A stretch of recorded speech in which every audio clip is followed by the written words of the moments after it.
Assalamualaikum warahmatullahi wabarakatuh.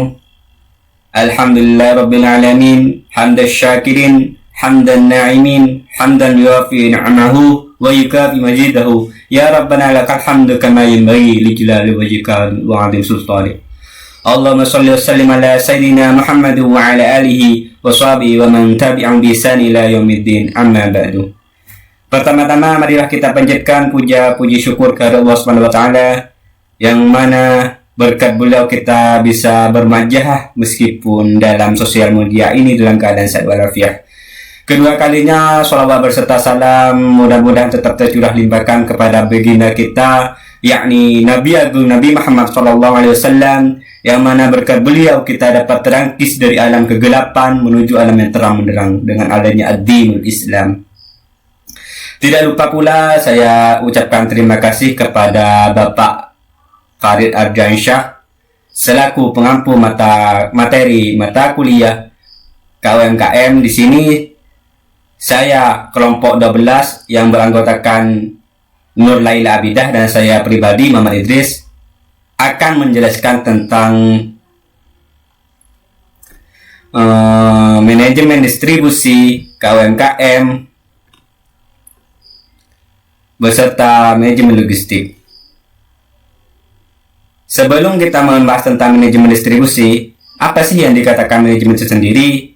Ya, manajemen itu sendiri berasal dari bahasa Prancis, yakni artinya seni untuk mengatur ataupun mengelola suatu. Itulah dikatakan manajemen.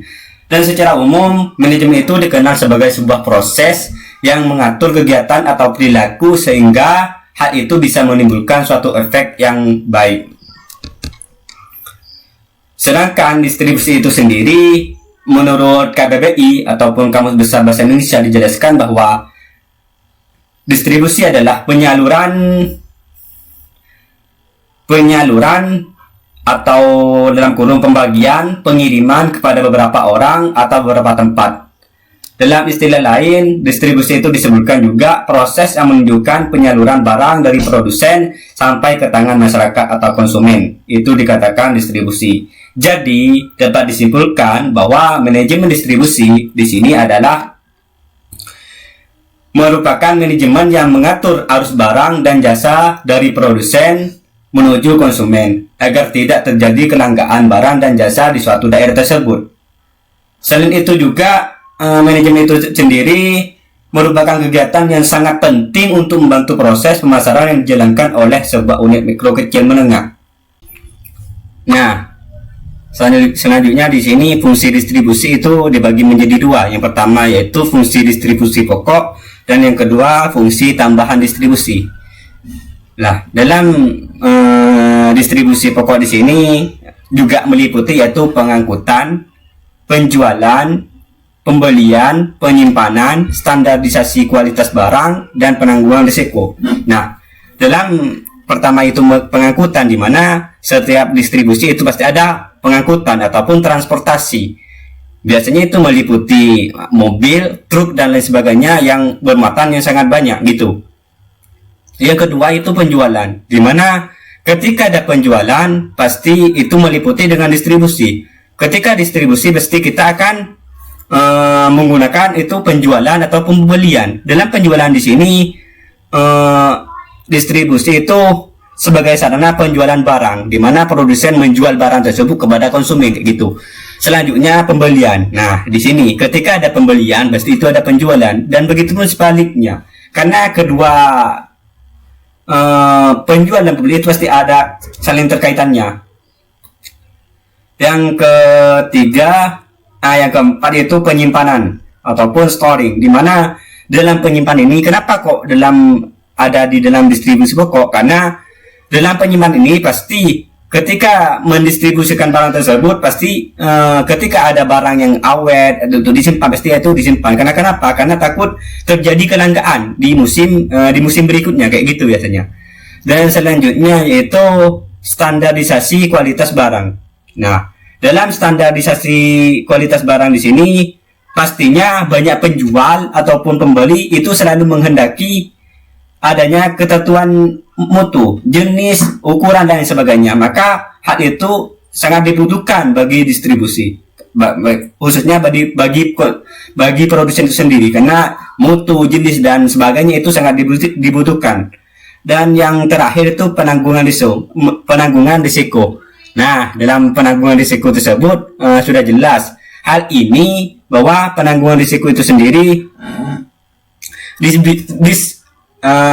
distributor itu memiliki fungsi menjamin barang yang diterima konsumen menjadi layak ataupun tidak dikonsumsi. Nah, dalam hal ini pasti risiko itu ditanggung oleh distributor itu sendiri. Nah, yang kedua yaitu fungsi tambahan distribusi, yang meliputi yang pertama menyeleksi, mengemas, dan memberi informasi. Nah, dalam pertama itu menyeleksi. Biasanya dalam menyeleksi ini, suatu kegiatan ini biasanya diperlukan untuk distribusi hasil pertanian dan produksi yang dikumpulkan di beberapa pengusaha ini. Yang kedua yaitu mengemas. Untuk menghindari adanya suatu kerusakan atau hilang dalam pendistribusian ini, maka barang tersebut harus dikemas dengan baik. Dalam mengemas ini takutnya kehati-hatian dari distribusi itu, makanya barang itu dikemas oleh seperti itu. Yang terakhir itu memberi informasi. Dan untuk memberi kepuasan yang maksimal kepada konsumen, maka produsen itu harus memberi informasi secukupnya kepada perwakilan daerah ataupun kepada konsumen yang dianggap perlu informasi. Informasi yang paling tepat biasanya melalui iklan. Nah, selanjutnya itu tujuan distribusi. Itu ada 5. Yang pertama, memudahkan konsumen. Yang kedua, mempertahankan dan mengembangkan kualitas produksi. Yang ketiga, pemerataan produk ke seluruh wilayah. Yang keempat itu meningkatkan nilai barang. Dan yang terakhir, yang kelima itu mempertahankan stabilitas proses produksi. Nah, yang pertama, kembali lagi, yang pertama itu memudahkan konsumen mendapatkan barang. Gimana sih maksudnya? Nah, dalam hal ini, dengan adanya proses distribusi barang, konsumen itu bisa lebih mudah mendapatkan barang yang mereka butuhkan. Karena kenapa? Karena konsumen pasti ketika produsen itu membuat ataupun membuat produk, maka pasti hal itu karena dibutuhkan oleh konsumen, maka memudahkan konsumen itu mendapatkan barang. Dengan adanya produksi tersebut bisa memudahkan konsumen itu membeli barang tersebut. Yang kedua, mempertahankan dan mengembangkan kualitas produksi. Nah, proses distribusi ini juga menjamin produsen agar terus menjalankan proses produksinya. Sistem distribusi juga bertujuan agar produsen mendapatkan data terkait barang ataupun jasa yang diproduksinya. Data ini berguna bagi peningkatan kualitas barang ataupun jasa yang dibuat agar mendapatkan pasar yang semakin luas. Dan yang ketiga itu pemerataan produk ke seluruh wilayah.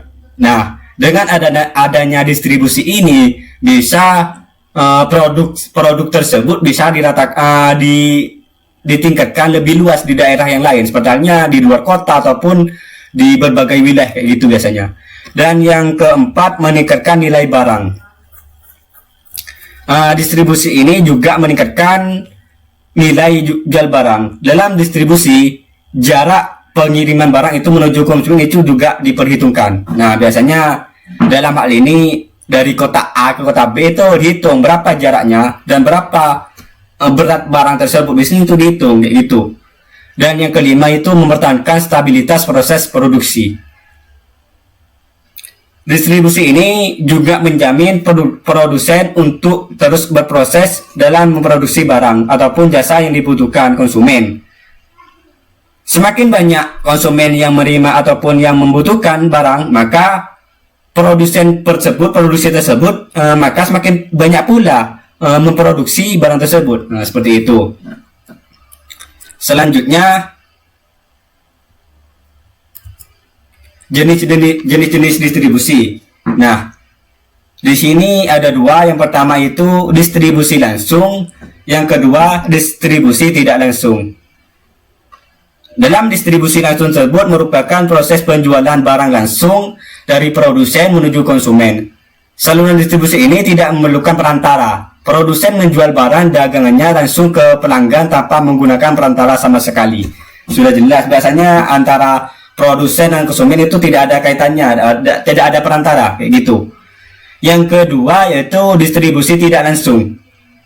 Itu merupakan proses jual beli barang ataupun jasa melibatkan distributor sebagai perantara. Nah, ini bisa melibatkan satu ataupun lebih distributor sebelum barang diterima oleh konsumen. Nah, dalam distribusi tidak langsung itu juga dibagi teman-teman. Yang pertama itu saluran tingkat 1, istilahnya ya, ini ya. Yang kedua saluran 2 tingkat, ketiga saluran 3 tingkat. Ada 3, 1, 2, dan 3 tingkat. Dalam saluran 1 tingkat itu pastinya ada jeda, bukannya langsung produsen langsung ke konsumen, tapi itu masih ada pengecer, ataupun pengecer itu biasanya produsen pertama memproduksi barangnya langsung ada pengecer itu semacam membeli barang tersebut untuk dijualkan kembali kepada konsumen, kayak gitu. Yang kedua yaitu saluran 2 tingkat, di mana saluran 2 tingkat ini ada produsen, pedagang besar, pengecer, konsumen. Nah, dalam hal ini produksi tidak semata-mata langsung ke konsumen, tapi ini melalui perantara distributor ataupun distribusi. Yang pertama itu pedagang besar. Biasanya produksi itu pedagang besar membeli kepada produsen, dan pengecer itu membeli lagi kepada pedagang besar, tidak langsung ke produksi tapi pedagang besar, dan selanjutnya pengecer itu menjualnya kepada konsumen, kayak gitu. Dan yang terakhir itu saluran 3 tingkat, itu produsen, agen, pedagang besar, pengecer, dan konsumen. Ada tambahan yaitu agen. Dalam hal ini pasti melibatkan agen. Kenapa? Karena selain pedagang grosir dan pengecer yang membantu dalam penjualan produk, agen-agen ini berguna ketika suatu produk perlu bergerak cepat ke pasar dengan segera setelah pesanan ditempatkan. Nah, hal ini adanya agen tersebut sudah jelas agar produksi itu semakin cepat menyebar ataupun memperluas produksi itu sendiri. Dan selanjutnya itu faktor-faktor yang mempengaruhi pemilihan saluran distribusi, yaitu ada 3. Yang pertama itu faktor pasar, yang kedua faktor produk, dan yang terakhir itu ketiga faktor produsen. Nah, apa sih yang dimaksud faktor pasar itu sendiri? Faktor pasar yang paling penting dalam mempengaruhi pilihan saluran distribusi adalah pertimbangan sasaran pelanggan. Pilihan saluran tersebut tergantung pada apakah produsen sedang menjual kepada konsumen atau kepada pelanggan industri. Nah, hal itu faktor yang mempengaruhi pilihan saluran distribusi. Yang kedua yaitu faktor produk, yang dimana produk yang lebih kompleks, dibuat khusus dan mahal, cenderung mendapatkan manfaat dari saluran pemasaran yang lebih pendek dan langsung. Dan yang terakhir yaitu faktor produsen. Secara umum, para produsen dengan sumber daya keuangan manajerial dan pemasaran yang besar dapat lebih baik untuk menggunakan saluran langsung. Dan sebaliknya, produsen ataupun perusahaan yang lebih kecil atau melemah harus mengandalkan para perantara dalam melayani.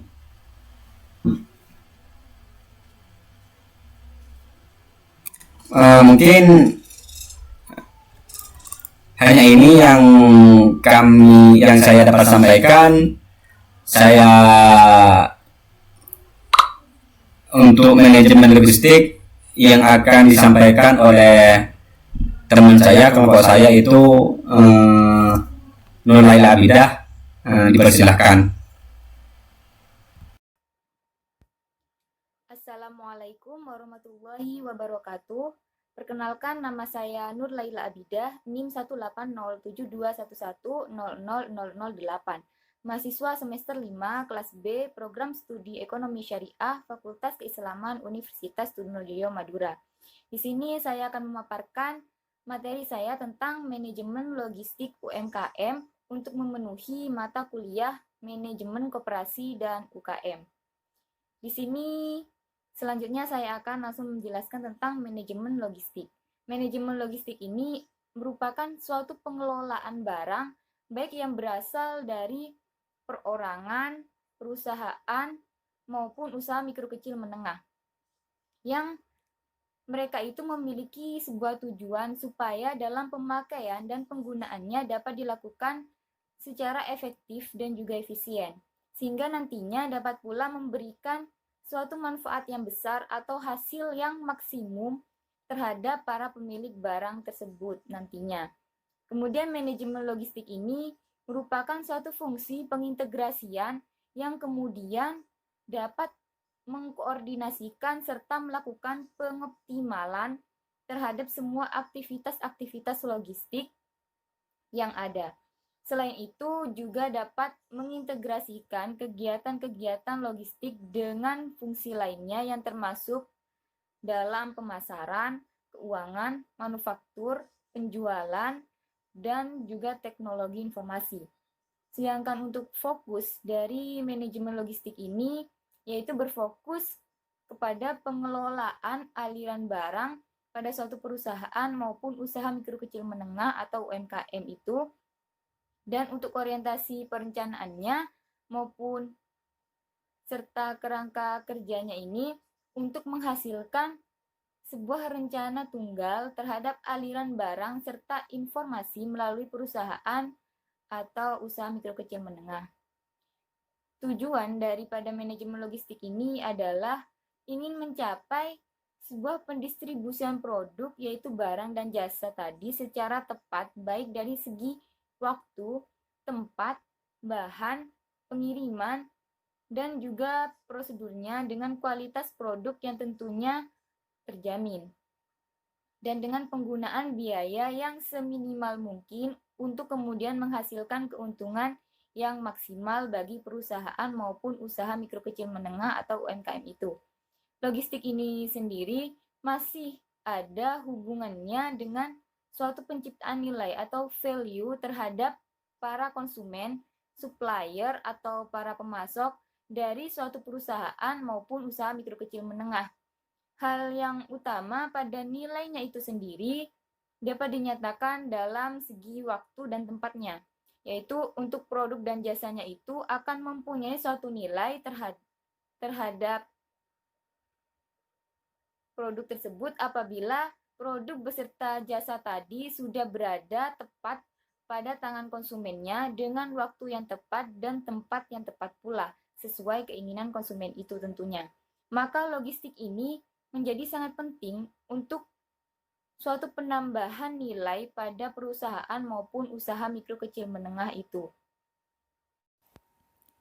Selanjutnya di sini ada pelaksanaan dari fungsi-fungsi manajemen logistik UMKM yang di sini meliputi yang pertama ada perencanaan, yaitu semua perencanaan pada fungsi manajemen logistik yang berawal dari sebuah perencanaan untuk kebutuhan barang dan kemudian akan berakhir pada perencanaan penghapusan barang.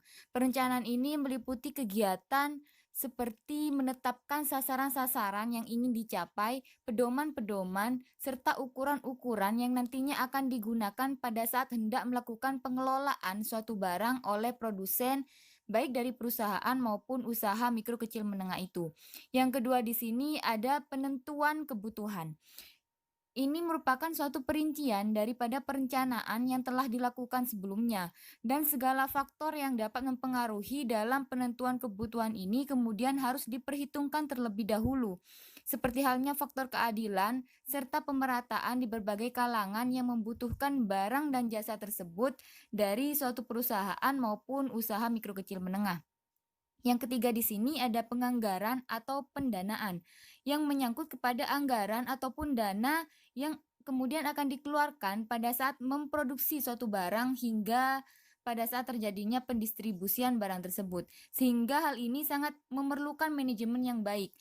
supaya tidak terjadi kerugian atau kesalahan dalam penentuan anggaran yang nantinya akan digunakan dalam berbagai proses produksi sampai distribusi tersebut. Yang keempat di sini ada pengadaan. Hal ini dilakukan untuk mengendalikan suatu pengadaan barang ataupun dapat mengkoordinasikan suatu pembelian terhadap barang atau peralatan yang nantinya akan dibuat dan dibutuhkan oleh para konsumennya. Tentunya dalam pengadaan ini atau pembelian barang ini harus dilakukan sesuai dengan anggaran yang telah dimiliki sebelumnya oleh para produsen dan jumlah dana yang telah ditentukan oleh produsen tersebut untuk mengelola usaha mereka yang dimilikinya.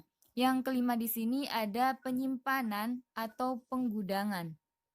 Hal ini memungkinkan untuk penjagaan terhadap suatu barang yang telah diproduksi sehingga nantinya para produsen dan distributor itu dapat memasukkan ataupun mengeluarkan barang dari persediaan gudang yang mereka miliki guna keberlangsungan usaha mereka. Dan di sini juga untuk menjaga keamanan dari barang produksi tersebut. Yang keenam di sini ada penyaluran atau distribusi.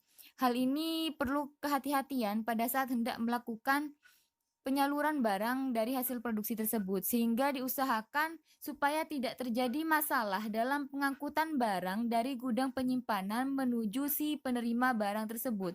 Seseorang yang bertugas ini melakukan penyaluran tersebut harus benar-benar mementingkan barang yang akan diterima oleh para konsumen tersebut, sehingga konsumen nantinya juga akan merasa puas dan nyaman dengan hasil pelayanan yang dilakukan oleh perusahaan maupun usaha mikro kecil menengah itu. Yang ketujuh di sini ada perawatan atau pemeliharaan yang dimaksudkan kepada para pengelola barang supaya mereka dapat melakukan perawatan terhadap barang-barang produksinya sehingga barang tersebut masih dapat berfungsi dengan baik seperti pada saat awal mereka memproduksi barang tersebut. Dan diharapkan nantinya akan dapat memberikan sebuah manfaat ataupun hasil yang sangat besar bagi si pemilik barang atau para konsumen yang membutuhkan barang-barang itu. Yang kedelapan di sini ada inventarisasi.